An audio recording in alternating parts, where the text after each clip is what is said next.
ఇవాళ 2 ఏళ్ళు అవుతుంది కాంగ్రెస్ పార్టీ అధికారంకి వచ్చి, ఇంతవరకు వాళ్ళ పాత బిల్లులు చెల్లించలేదు.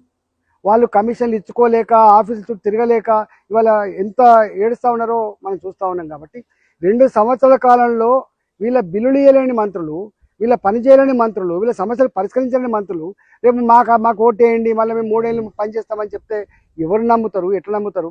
ఇవాళ బీఆర్ఎస్ పార్టీ ఏమో ఆనాడు బిల్లులు పెండింగ్ పెట్టింది వాళ్ళు, గ్రామ పంచాయతీలను నిర్వహణ చేసింది వాళ్ళు.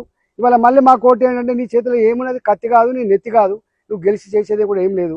ఇలా అధికార పార్టీని కూడా, కాంగ్రెస్ పార్టీని కూడా, ప్రభుత్వాన్ని కూడా 2 ఏళ్ళుగా చూస్తూ ఉన్నారు. కాబట్టి మీ మీద నమ్మకం లేదు. కాబట్టి ఇవాళ అంతో ఇంతో గ్రామీణ ప్రాంతాలలో పెరిగిన చెట్లు కావచ్చు, పారే మురికి కాలువలు కావచ్చు, నడిచే సిమెంట్ రోడ్లు కావచ్చు, కనబడుతున్నటువంటి గ్రామ పంచాయతీ భవనాలు కావచ్చు, అంగన్వాడీ భవనాలు కావచ్చు, కట్టిన రైతు వేదికలు కావచ్చు, ఇవాళ శ్మశాన వాటికలు కావచ్చు, లేదా తడి చెత్త పొడి చెత్త షెడ్లు కావచ్చు, ఇవన్నీ కూడా కేంద్ర ప్రభుత్వ నిధుల ద్వారా అయినాయి తప్ప ఇంకోటి కాదు.